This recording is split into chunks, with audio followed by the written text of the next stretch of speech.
ICI binigyan ni Congressman Sandro Marcos ng full authority na ilabas ang video ng kanyang testimonya sa komisyon. Detalye ng balitang yan mula kay Ron Jumon, Joyce Adra. RMN Live Report! Binigyan ni Presidential Son na Congressman Sandro Marcos ng full authority ang Independent Commission for Infrastructure na ilabas sa publiko ang video ng kanyang testimonya sa pagharap kanina sa komisyon. Sa ambush interview sa ICI, sinabi ng batang Marcos na ito ay kung sa tingin ng komisyon, hindi malalagay sa alanganin ang kanilang ginagawang investigasyon. Kinumpirma rin ni Representative Marcos na natalakay din sa pagdinig ng ICI ang hinggil sa mga pasabog ni dating Congressman Zaldico.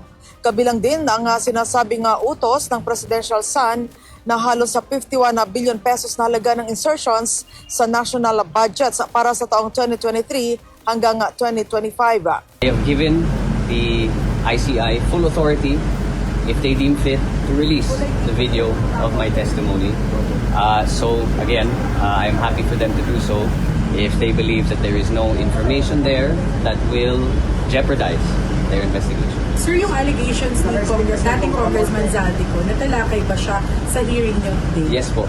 And can you, Well, again, I will just repeat my statement that it's pure fabrication and pure lies. It's one that it's a move that reeks of desperation.